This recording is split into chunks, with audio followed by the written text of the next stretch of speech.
Godmorgen. Så blev klokken 9, og vi er klar til at gå i gang med vores webinar sammen med Danske Advokater omkring afhændingssystem til digital post. Jeg ser, om jeg kan få den her til at virke.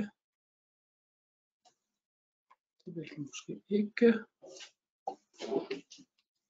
Der er lige lidt teknisk udfordring til at starte med. Sådan. Lidt praktisk information.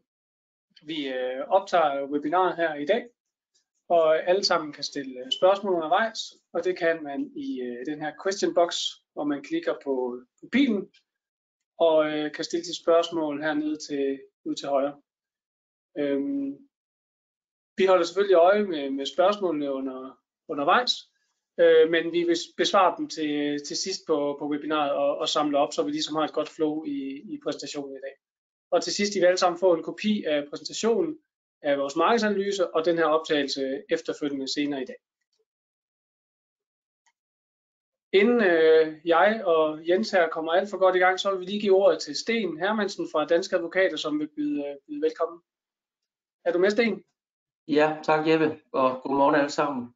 Ja, Sten Hermansen her fra Danske Advokater. Jeg skal bare lige kort. Er jeg ikke okay på med lyd? Jo. Jeg vil bare lige kort fortælle om vores samarbejde med PostNord Strålfors omkring deres afhentningssystem til digital post. Vi er rigtig glade for at få etableret, fordi vi kunne se, hvor mange blev udfordret, da man skiftede over til den nye digitale post, som vi nu bruger i dag, hvor man tidligere kunne videresende den digitale post på en mere simpel måde. Der kom det lige pludselig med Digitaliseringsstyrelsens nye tiltag, at man skulle have det såkaldte afhentningssystem. Og der har været rigtig mange opstartsudfordringer, og det kender I sikkert meget mere til, også jer, der sidder derude som brugere, og især hvis I sidder og har digital post for andre, eller som bobestyrer, kurator, hvor vi siger, at vi har meget volumen. Det oplever vi egentlig, at det behøver ikke at være kun store advokatfirmaer, det kan også være mindre og mellemstore, som egentlig oplever, at den her mængde, den er bare rigtig bøvet og besværlig. Og da man også har åbnet op for, at man kan få digital post flere steder, så er man også udfordret med, at man nu skal rundt flere steder for at tjekke, afhængig af hvem afsender vælger som udbyder, jamen så kunne vi bare se, at der var simpelthen brug for nogle flere tiltag, nogle nye løsninger. Og der har vi fundet et samarbejde her med PostNord Strålfors, som vi synes fungerer rigtig godt, og de er allerede i markedet, så I kan bare glæde jer til at få indsigt i, hvad det er for en smart løsning, de har skruet sammen. Så værsgo, Jeppe. Tak for det, Sten. Vi er 2 deltagere fra Strålfors i dag. Det er mig selv, jeg hedder Jeppe, og jeg arbejder i salg her ved PostNord Strålfors. Og var mig, der sammen med Sten har indgået den her aftale sammen med Danske Advokater, og det er også mig, der har taget imod de mange advokater, vi allerede har på løsningen. Og så har jeg Jens med i dag også, som vil komme på her lidt senere og fortælle lidt om en markedsanalyse, vi har lavet. Og Jens er Senior Presale Manager på vores Input Management løsninger, og her iblandt e-distribution, som er det her afhændingssystem. Yes. Vi forventer, at det tager cirka en halv times tid, og som sagt, så vil vi gerne slutte af med spørgsmålene til sidst, men hold jer ikke tilbage og skriv undervejs, og så samler vi op. Inden vi lige går i gang, så vil jeg kort fortælle, hvad er det egentlig, den her løsning, hvad er det egentlig for noget, vi overhovedet skal tale om. Den her e-distributionsløsning, som vi har, det er faktisk en udspringer af vores løsning til håndtering af fysisk post. Så bare for at sige, det her det er noget, vi har gjort i rigtig mange år, helt tilbage dengang, hvor man modtog alt det her post fysisk. Så omdirigerede vi det til os. Vi åbnede og scannede breve ind og leverede digitalt ud til vores kunder på den her løsning. Så det er ikke en ny opfundet løsning, vi er gået i markedet med nu, fordi der var et pludseligt behov. Det er faktisk noget, vi har gjort i rigtig mange år. Vi distribuerer hver dag digital post for ca. 1200 danske virksomheder, og det er alt fra meget store banker, det er kommuner, offentlige instanser, vi har en del inkasso, leasingselskaber, det er retail, transport, og faktisk også en del advokater efterhånden, og meget mere end det. Altså det spænder virkelig bredt. Og som Sten startede med at sige, så er det ikke nødvendigvis kun for store virksomheder der. Vi har kunder, der i gåseøjne kun har et CVR-nummer på løsningen, og vi har kunder med plus 50 CVR-nummer. Og jeg var inde og tjekke i går, jeg tror, de mindste af kunderne får ca. 40 meddelelser per måned. Så det er omkring 2 meddelelser per dag, vi håndterer for dem. Men det er jo stadig vigtigt at få det her frem og på en GDPR-venlig måde, uanset om man får 2, eller man får 50, eller man får 100. Vi har haft meget fokus på det her de sidste 3-4 år på den digitale postdelen. Tidligere var snakken på de her møder rigtig meget om at opnå tidsbesparelse, men der er ingen tvivl om, at snakken har ændret sig nu til, at det handler mere om compliance og GDPR, og så handler det om leveringssikkerhed. Altså man skal være sikker på, at de her meddelelser kommer frem til dem, der skal håndtere det i ret tid. Som Sten også var inde på, hele baggrunden for, hvorfor vi sidder her i dag, og hvorfor vi har indgået det her samarbejde. Jamen tilbage i august 21 fik, jeg tror det er omkring 14.000 virksomheder, det her brev med, at nu ophører den her automatiske videresendelse fra e-boks så over til jeres eget mailsystem. Og det var sådan med 3 måneders varsel til hvor at den nye digital postløsning skulle lanceres i november. Så det var jo en presbold for rigtig mange virksomheder, som fik rigtig travlt med at få gjort noget ved det her. Det blev så udskudt til marts 22, men ikke desto mindre, så er der stadig rigtig mange, der ikke har fået gjort noget ved det endnu, som sidder og har de her udfordringer med den manuelle håndtering. Situationen er nu den, hvor tidligere, som I sikkert ved, jamen, så var det jo en e-boks, man skulle forholde sig til. Man skulle kigge i sin e-boks, der havde man sine breve fra private afsendere, og man havde fra sine offentlige afsendere. Og det var så der rigtig mange, også advokater, havde den her automatiske videresendelse inden for e-boks. Nu er markedssituationen en anden. Nu har man e-boks, man skal holde øje med, og det er jo nu udelukkende en privat digital postkasse, hvor private afsendere kan sende dokumenter til virksomheder. Så har vi Mit.dk, som er den nye private digitale postkasse og en konkurrent til e-boks på det private marked. Og så har vi jo den offentlige digitale postkasse, Borger.dk, Virk.dk, hvor offentlige afsendere sender breve til jer som advokater. E-boks og Mit.dk er begge det, vi kalder visningsklienter. Det vil sige, at man kan logge ind her og få set sin offentlige digitale post. Men det er jo så også her, folk har udfordring med manuelt at få videresendt den her post over til sit eget mailsystem, og det er det, vi vil komme ind på i dag. Vi lavede en markedsanalyse tilbage i foråret 22 og igen i sensommeren 22, hvor vi spurgte en række virksomheder omkring deres oplevelser med det her, og det vil Jens lige komme lidt ind på de erfaringer, vi gjorde os, og hvad vi lærte af det. Så de næste 5 minutter, det er din, Jens. Tak skal du have. Ja, og også godmorgen fra min side selvfølgelig. Vi som leverandør af de her services, der var vi meget interesserede i egentlig at kigge ud i markedet og høre markedets forventninger og erfaringer med at arbejde med digitale postkasser. Så vi var ude og lave en markedsanalyse i marts måned 2022, inden at der kom de nye digitale postkasser. Og så var vi ude igen i september måned, hvor at de her nye postkasser havde været de havde været i markedet i de der 6 måneder, der var gået sådan cirka. Det vil sige, at fra den første markedsanalyse til den anden, der var der opnået en række erfaringer.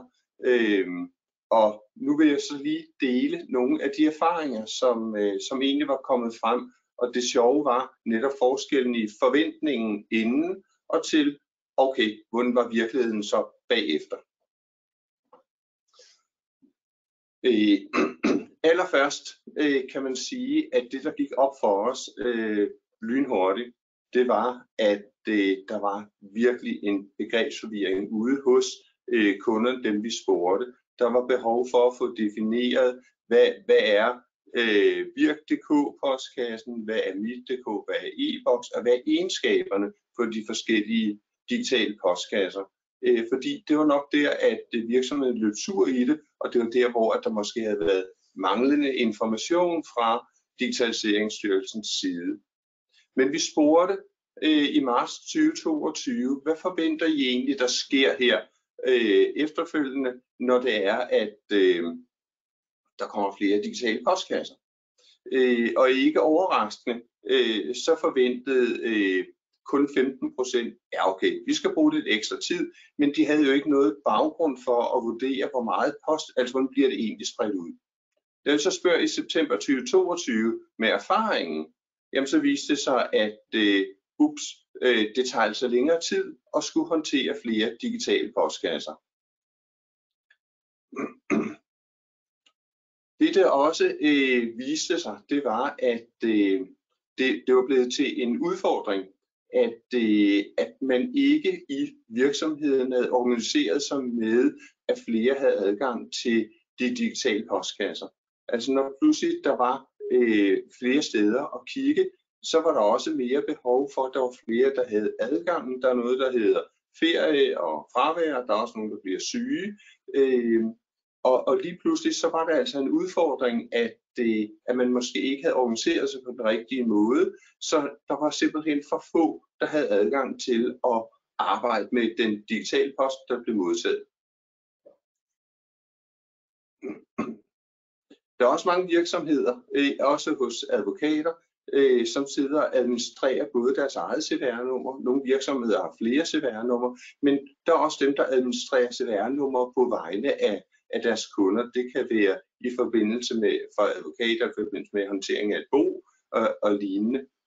Og det viser sig, at 43% havde en opfattelse af, jamen det er altså ret besværligt at skulle håndtere flere digitale postkasser. Jamen det havde de svaret på en gang, men når man så har flere CVR-numre, jamen så voksede denne her besværlighed i højt omfang. Så 43% følte virkelig, at det var blevet mere besværligt at arbejde med de her digitale postkasser. Når det er, at man ikke er over sin digitale postkasse, så på myndighedsposten, jamen der kan være frister, som man skal overholde. Det kan være for skat, det kan være alt muligt. Det kan være noget så simpelt som, at man skal betale en regning for motorkontoret. 25% af virksomheden svarede, at de oplevede at reagere for sent på henvendelse fra det offentlige. Og der tror jeg lige vil sige, at den her undersøgelse, som blev lavet, der var en meget høj, altså det var virkelig en god undersøgelse, fordi at virksomheden var meget ærlige i forhold til de problemstillinger, de oplevede. Og også når vi spurgte ind til, hvor gør det ondt henne, der var en meget åbenhed omkring, at det gør ondt nogle bestemte steder. Men 25% svarede, at de oplevede at reagere for sent på den offentlige henvendelse. 12% svarede, at der også skulle forekomme fejl. Og fejl, det kan jo være mange ting, men det kunne eksempelvis være, at enten de ikke fik hentet, men også at de fik distribueret, altså sendt denne her henvendelse fra det offentlige til en forkert modtager, eller den blev væk i deres system. Så fejl, det forekommer altså også. Vi spurgte ind til, om de så, der var et potentiale for at få nogle hjælpemidler, eksempelvis en automatisering af tømning af digitale postkasser, enten bare en, hverdagstømning, hvor at de fik ført digitale dokumenter på en sikker måde direkte over til egen hovedpostkasse, og så eller mailindbakke, og så derfra selv fordele, eller måske også en fordeling længere ude i deres organisation. Og 33% havde egentlig det behov og sagde, ja, det kunne være rart, fordi vi bruger rigtig meget tid på det her, og vi vil også gerne være mere sikre i vores håndtering i at gøre det. Så spurgte vi, og det er der, hvor ærligheden var stor, vi spurgte, hvor mange videresender egentlig digital post, myndighedsposten manuelt. Og det er jo der, hvor at igen definitionen af postkassen og egenskaben på postkassen kom i spil. Hvis man videresender fra en visningsklient direkte, jamen så er meddelelsen ikke krypteret, og så har man faktisk et problem i forhold til at overholde GDPR-lovgivning. Men 96% svarede, at det gjorde de, eller det hentede, at de sendte videre på den her måde. Så på den måde så viste denne her markedsundersøgelse, at der var nogle problemstillinger derude, som skulle håndteres, men først og fremmest 3 digitale postkasser. Det kræver bare mere tid, fordi man skal ind 3 forskellige steder. Og det er ikke sådan, at man som modtager kan sige, at jeg gider ikke have noget i mit.dk. Det er afsenderen af information, som egentlig bestemmer, om noget skal i e-boks erhverv eller mit.dk. Myndighedsposten, det kommer altid i Virk, og Virk kan så blive vist over i de andre postkasser. Flere postkasser, det stiller krav til flere brugere. Det var egentlig også den logik, vi kunne udlede af det her, at det kræver mere tid. Det kræver faktisk også, at der er flere, der er på, fordi man skal ind og gøre flere ting, og specielt hvis man havde flere CVR-numre. Med flere postkasser skal der også være et bedre overblik. Det var også et af de læringspunkter, som vi kunne udlede af det her, at hvis man pludselig sidder og skal administrere mange CVR-numre fordelt på flere kanaler, så mister man overblikket. Og så denne her definitionsting. De digitale postkasser har ikke samme egenskaber. Man kan ikke de samme ting i Virk og i mit.dk og i e-boks erhverv. Og hvis man bruger visningsklienten og videresender fra en visningsklient, jamen så har man et problem med GDPR. Og så kom det med, yes, vi vil egentlig gerne have noget hjælp til at håndtere de her digitale postkasser. Det var en erkendelse, der dukkede op hos flere. Tak. Det var det, som jeg lige ville bidrage med fra denne markedsdialog. Tak for det, Jens. Så skal vi så ind og kigge lidt på, hvordan kan vi hjælpe med det her, og hvordan fungerer det, og ikke mindst, hvordan kommer man nemt i gang. Bare det for at holde op på det, Jens han siger. Rigtig mange virksomheder sidder i dag, også advokater, som jeg har talt med, sidder i dag og logger ind manuelt i forskellige digitale postkasser og på for eventuelt flere forskellige CVR-numre, og så sidder man og videresender de her meddelelser manuelt. Og de af jer, der gør det, har garanteret også set den her boks forneden, at når man gør det, så bliver de her meddelelser sendt ukrypteret. Og det er jo selvfølgelig et problem, at der ofte, også i advokatbranchen, er personfølsomt indhold i de her meddelelser. Jeg ved også, at flere advokater logger ind og downloader lokalt eller et filsystem på deres PC, og så selv sender videre på mail. Men det er enormt tidskrævende, og igen, der er også en risiko for, når det er manuelt, og det er noget, man skal huske, at hvis man bliver forstyrret i sit arbejde, eller kommer væk fra det, man sidder og laver, så kan man jo risikere, at der er et eller andet, man misser i farten.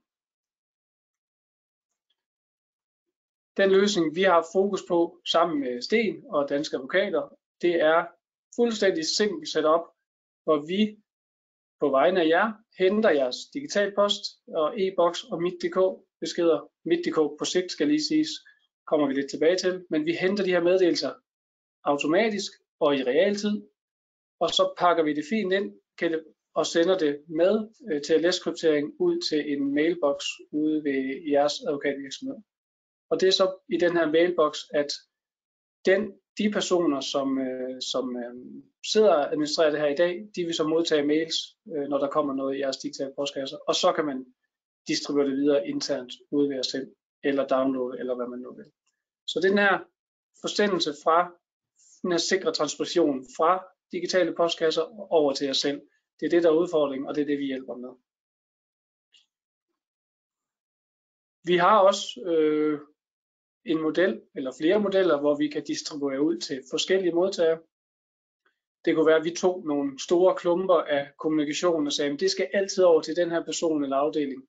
Det her, det skal altid over til den her person eller afdeling, og så videre. Så kan vi på samme måde hente det automatisk, men inde i vores motor får vi simpelthen bygget nogle regler i samarbejde med jer, baseret på, hvem kommer meddelelsen fra, hvad står der i emnefeltet, men også via en OCR-tolkning, vi laver af selve brevet.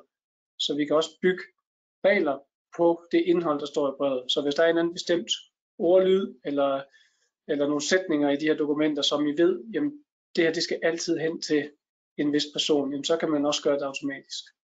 Så den mulighed findes der også. Når vi sætter kunder op på den her løsning, så er det vores kunder selv, der bestemmer, hvordan det her det skal se ud, baseret på det data, vi får med. Nu har jeg taget et eksempel med på en helt almindelig e-distributionskunde, men for at få en idé om, hvordan man kan arbejde videre med det, når man får en mail fra os, så sætter man typisk op i emnefeltet øverst, som I kan se, der kan man sætte kilden ind. Er det e-boks, digital post, mit.dk lige om lidt? Hvem var afsenderen af det her dokument, og hvad var det oprindelige emnefelt i det her dokument? Det er sådan, vil jeg skyde på, måske 9 ud af 10 af vores kunder, på den her løsning, de har sat op som det her, fordi du lynhurtigt som modtager kan se, hvad det her det vedrører. I tilfælde, hvor man har flere CVR-numre, så kunne man forestille sig, at her i emnefeltet efter, nu står der refusion af sygedagpenge, så kunne man skrive CVR-nummer på den virksomhed, som har modtaget dokumentet. Så man også hurtigt kan se, hvad vedrører det her egentlig. Og det samme gør sig gældende i filnavnet, som I ser. Nu står det med lidt småt, men det er de samme ting. Man kan tage noget af det her data, der er med forsendelsen, og så bliver det automatisk flettet ind i navnet på filen også, og også ned i mailbodyen. Hvad man vil have skrevet der, det er fuldstændig op til jer som kunde, hvordan det skal se ud.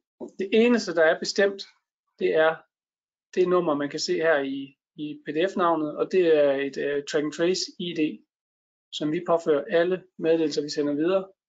I det her tilfælde er den også nede i selve mailen. Så kan man altid i en given periode finde den her meddelelse frem ind i vores dashboard, som jeg kommer til at vise jer lige om lidt. Så det vi gør, vi kopierer og router de her dokumenter fra digitale postkasser over til vores e-distributionssystem via en sikker transmission mellem de digitale postkasser og os. Vi pakker hver enkelt forsendelse ind og sender alle de her e-mails krypteret ud til jer. Og en meddelelse, som I modtager inklusiv eventuelle bilag, det er en e-mail med en vedhæftet fil ud til jer. Vi håndterer selvfølgelig alle de her beskeder sikkert og opfylder alt inden for GDPR og compliance. Og det er jer, der bestemmer, hvor lang tid vi skal opbevare de her dokumenter. Standarden er 90 dage. Men man kan helt ned til 14 dage, hvis man ikke har lyst til, at vi skal have det så længe. Og vi har også, jeg tror den højeste, vi har en kunde helt op, som vi gerne have, at vi skal gemme det i 10 år, som har købt ekstra opbevaring som en form for arkiv. Og standardlevering er e-mail, men vi kan også levere enten lægge det på sådan en FTP-folder, eller vi kan levere direkte ind i sagssystemer som et tilkøb. Men standarden er e-mail, og det er den, de fleste kunder bruger. Den her simple model, e-distributionsmodel, autoforward, jamen det er jo så målrettet virksomhed, som blot har behov for at få sendt de her meddelelser til en mailadresse i virksomheden. Typisk en funktionspostkasse, som man har flere personer på til at kunne varetage igen i forbindelse med sygdom eller ferie, så dur det ikke, vi sender det her til en persons egen arbejdsmail, som kun den person har adgang til. Så vi anbefaler altid en funktionspostkasse. Kommer lidt tilbage efter, nu kan jeg vise en live demo lige om lidt, men man er ekstremt hurtigt i gang med det her. Fra vi underskriver sådan en aftale her, til man er i drift, og de her meddelelser står og passerer ud til jer, der går ikke mere end et par uger. Og det er helt uden, at I behøver at involvere egen IT-afdeling. Eller, jeg ved også, nogle advokater har nogle eksterne IT-folk ansat på noget deltid, eller som freelance, eller hvad det kan være. Jamen, I behøver faktisk ikke engang tage fat i dem. Det her, det kan vi gøre sammen med jer. Vi holder jer i hånden hele vejen. Det kommer jeg også lidt tilbage til. I bestemmer, hvordan det her skal se ud, når vi sender det til jer. Det er jeres behov, der bestemmer, hvordan vi skal levere det. Og man kan altid starte simpelt, altså med den her videresendelse til en mailadresse, men skulle ens behov ændre sig, eller man på sigt omorganiserer sig ude i virksomheden, så kan vi altid gå ind og kigge på, hvordan kan vi tilføje nogle regler, hvordan kan vi udvide løsningen til at inkludere den her automatiske fordeling til eksempelvis bare 5 forskellige modtagere.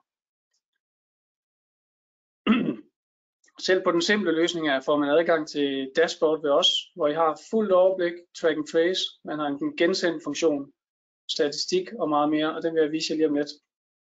Og derinde på dashboardet, og det ved jeg fra et møde, jeg havde for ikke så lang tid siden med en advokat, at I modtager nogle gange nogle ret store filer, som måske ikke nødvendigvis kan sendes til jeres mailsystem. Der er ofte en begrænsning på, hvor meget kan man hælde ind i det mailsystem. I den her løsning, så hvis der kommer en filstørrelse, der overskrider jeres max, så er der ingen grund til, at vi prøver at sende den ud til jeres mailsystem, når den alligevel bliver afvist. Så når det sker, så får man en notifikation, og så logger man ind i vores dashboard og kan downloade det pågældende dokument lokalt til sin PC. Jeg vil gerne vise jer, hvordan det ser ud. Men først lige for at illustrere som en del af sikkerheden på vores løsning, så har jeg, inden vi gik i gang her, logget ind i vores dashboard, og det gør man via en sådan tofaktor validering. Så jeg som bruger med min mailadresse får tilsendt en engangskode, når jeg skal tilgå systemet.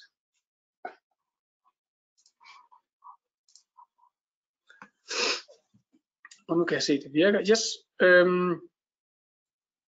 Som udgangspunkt i dagligdagen, det er jo ikke et system, man har behov for at logge ind i særlig ofte, fordi vi står jo og sender meddelelser ud til den her mailadresse, I nu vælger. Men som sagt, det kunne være, man skulle ind og gensende et dokument. Det kunne være, man skulle ind og finde et dokument igen, eller downloade den lokalt også. Så kan man herinde i, skal jeg lige have ændret lidt i tidspunktet, jeg har lige sådan et vindue her, jeg er nødt til at flytte sådan. Så har I simpelthen fuldt overblik herinde over alle de dokumenter, som vi har sendt videre ud til jer. Så hver linje her er en meddelelse, og der har I altså kilden, hvor det kom fra.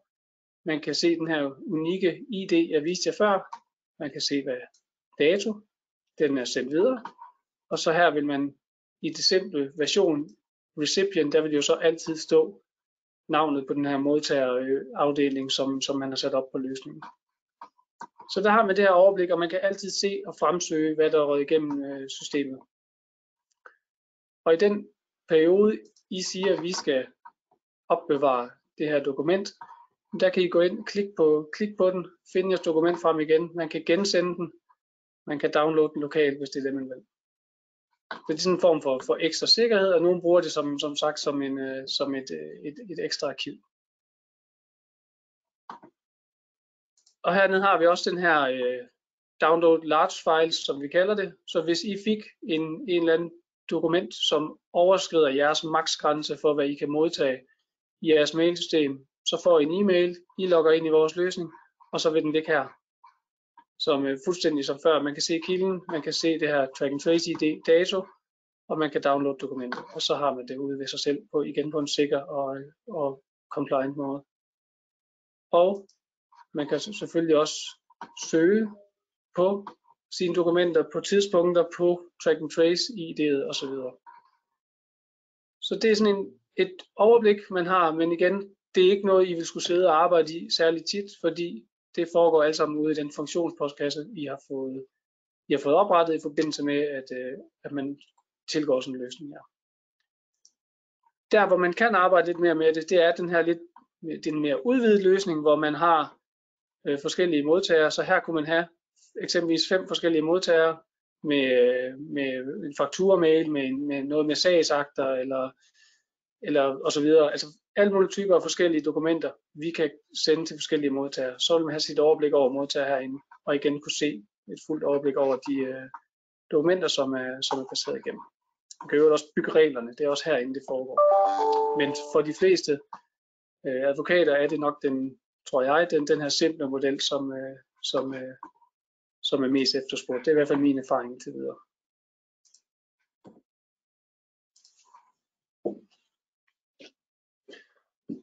Og hvordan kommer man så i gang? Vi ved jo, eller jeg ved fra mange, jeg har talt med, det kan blive man kan godt sidde og tænke, det virker uoverskueligt, og igen med IT, og hvem gør hvad, og vi har rigtig, rigtig travlt. Så jeg vil gerne lige til sidst her fortælle lidt om, hvor lidt det egentlig kræves for at komme i gang med det her. Det er et fiktivt eksempel, et tænkt eksempel, men på et implementeringsforløb med den her simple løsning til en mailadresse. I det her tilfælde, jamen, nu har jeg taget onsdag den 19. april. Det var eksempelvis der, at en kundeaftale ville blive underskrevet. Så inden for uges tid, måske endda lidt hurtigere, hvis vi alle sammen, at det passer ind ved os alle sammen, jamen så holder vi den måske endda lidt hurtigere. Men i det her tilfælde, mandagen efter, så holder vi et opstartsmøde. Det tager en halv times tid max, og der vil man som kunde møde sin faste onboarder. Man får sådan en fast kontaktperson igennem det her implementeringsforløb. Og der vil man få lagt en plan for, hvornår skal vi i gang med det her, og hvad er det, at vi som StråleForce skal have gjort for at få løsningen klar, og hvad er det, I som kunde skal gøre for at få løsningen klar. Der er nogle få ting, I skal igennem, men det kan I gøre selv. Det sværeste er at få dannet sådan en API-kode, altså få sit digital post til at pege over på StråleForce. Men det tager, jeg skyder på, 5 minutter, og vi har en meget udførlig guide, som I får tilsendt efter det her opstartsmøde, med step for step og med billeder. Hvor logger man ind, hvor klikker man, hvad er det, man vælger, osv. Og skulle der være udfordringer med det, så har I jo direkte linje til den kontaktperson, der hjælper jer i gang. Hvis der er spørgsmål, så kan I altid ringe eller skrive, og vi svarer altid lynhurtigt. Og det vil sige, det er det allersværeste, og det kan man selv sidde og gøre på, som sagt, 5 minutter per CVR-nummer, der skal kobles på løsningen. På det her opstartsmøde, så aftaler vi også, hvornår skal vi gå live, fordi det er jo så den dato, man sætter, når man skal ind og aktivere sit nye system. Og den dato, der mødes vi så igen, og det er igen en halv times tid. Så tester vi, at løsningen er sat op. Vi ser, at der kommer meddelelser igennem, og vi får lavet den her e-mail layout, som jeg viste jer også før, at hvordan kunne I tænke, at det her det ser ud. Vi har på forhånd til sådan et møde lavet en standard, som den ofte ser ud, men så kan vi lave de her små rettelser på det her møde. Og efter det, så er vi faktisk i gang, og så står det bare at køre. Den sidste advokat, som vi fik på løsningen, det tog cirka 3 uger, men der var så også en vinterferie, som kom i vejen, som udskød en uge, men ellers så havde det holdt meget godt med de her 2 uger, at vi holdt en kort Teams-præsentation, vi fik lavet en kundeaftale, og vi havde et kort opstartsmøde, og så var vi i gang et par uger senere efter det.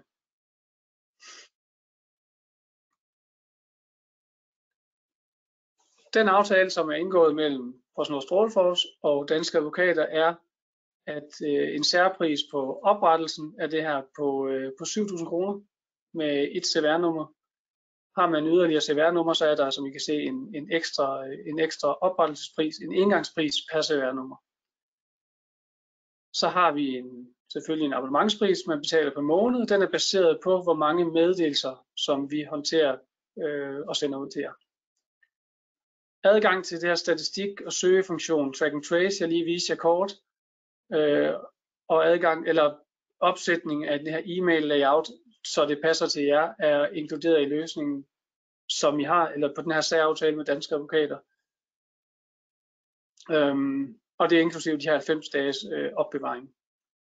Ønsker man, at vi skal opbevare dokumenter til længere tid, så har vi som I kan se over til højre, et år eksempelvis, jamen, så lægger man 10% oven i abonnementsprisen. Så har man op til 500 meddelelser, og vil have, at vi skal opbevare dokumenterne i et år, jamen, så hedder det 1.100 kroner, i stedet for 1.000 kroner per måned. Mit.dk er ikke live endnu. Vi har afventet lidt, for der har ikke været den store efterspørgsel, men det kan vi godt mærke, der er begyndt at komme. Og vi er i dialog nu med Netcompany om at få lavet integrationen fra Mit.dk over til vores løsning her. Jeg tør ikke sætte sådan en helt præcis dato på, for hvornår at det er klar, men når det er, så forventer vi, det bliver ligesom når vi kobler digital post på. Altså relativt nemt, og vi hjælper jer selvfølgelig også i gang med det, når den tid kommer. Og så er der en engangspris per Mit.dk postkasse, som skal inkluderes, og det er bare en oprettelsespris. Der er ikke noget, der påvirker abonnementsprisen. Så aftalen med Danske Advokater kontra kom man ind som ikke medlem, jamen det er, at man får den her besparelse på minimum 12.500 i etablering. Har man flere CVR-nummer, så er den endnu større. Så der er noget at hente via den her aftale, vi har indgået sammen. Og til sidst, hvorfor er det her det er en god idé? i hvert fald fra vores synspunkt, og også fra vores kunder, som vi også hører fra, som er rigtig glade for det. Jamen, den her realtidslevering minimerer risiko for, at man overser noget vigtigt, nogle deadlines og tidsfrister. Jeg ved fra nogle møder, jeg har haft med nogle advokater, at man kan godt sidde og vente på svar på en eller anden sag, eller der skal komme et eller andet ind. Her bliver det leveret direkte ud med det samme, det lander i jeres postkasse. Man skal ikke vente på, at der er nogen, der går ind og henter det. Man er ikke så sårbar i forbindelse med ferie og sygdom, fordi at, det egentlig bare giver adgang i den fælles funktionsmail-postkasse, og så kan man styre det derfra. Lynhurtig implementering. Vi er i gang i løbet af få uger, så står det hele at køre. Man får det her overblik, at man har altid styr på modtagelsen af de dokumenter, man får i sine forskellige digitale postkasser. Sparer tid, som man helt sikkert kan bruge på nogle andre lidt mere spændende ting, end at sidde og logge ind og fordele post manuelt.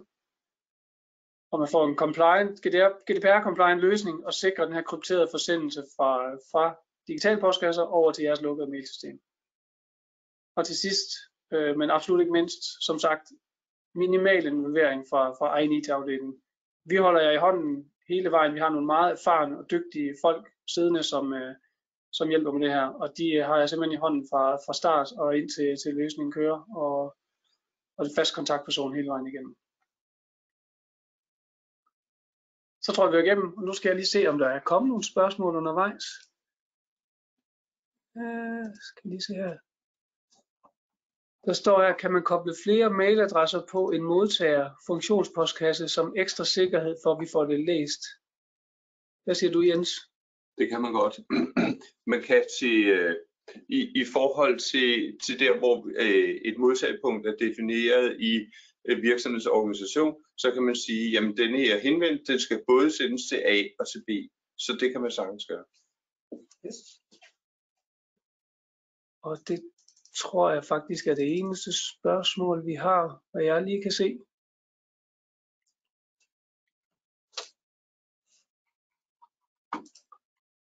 Så er vi vejs inde. I kan se tidligere webinarer, vi holder løbende webinarer inde på vores hjemmeside på det her link. Og hvis man ønsker at blive inspireret og hvad der ellers rører sig, og hvad der kommer af både webinars og tendenser inden for digital kommunikation, så må I meget gerne tilmelde jer vores nyhedsbrev. Hvad der måske kunne være relevant for netop advokater, der ved jeg sådan noget som forsendelser til e-boks eller til mit.dk. Jeg ved, at mange advokater har været rigtig, rigtig glade for e-boks Express, som desværre er lukket nu.